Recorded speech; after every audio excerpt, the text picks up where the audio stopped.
সংসদ গঠনের জন্য, আরেকটা সংস্কার পরিষদ গঠনের জন্য।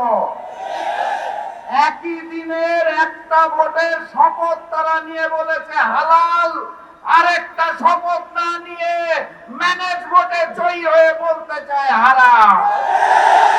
একই দিনে এক ভোট যদি হালাল হয় তাহলে আরেকটা হারাম হতে পারে না। 70% জনগণের হ্যাঁ ভোটের রায়কে যারা অস্বীকার করে বেঈমানি করতে চায় তাদের স্থান এই বাংলার মসনদে হবে না ইনশাআল্লাহ। যাই বলা হয় তারা একটা শব্দ শুনিয়ে দেয়, কি সেটা? সংবিধান। সংবিধান উচ্চারণ করতে গেলে শেষে আসে ধান।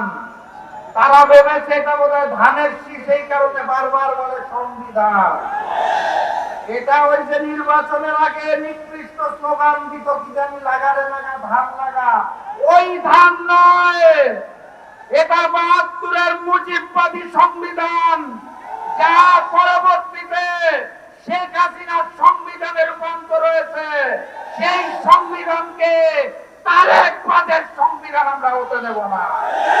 অতএব কথাবার্তা পরিষ্কার, গণভোটের রায়কে সম্মান জানিয়ে বাস্তবায়ন করুন, না হলে সেই আন্দোলন করে তোলা হবে, মসনদ থাকবে না ইনশাআল্লাহ। বিজয়ের পথে যাত্রা শুরু, জীবন অথবা মৃত্যু। আসসালামু আলাইকুম।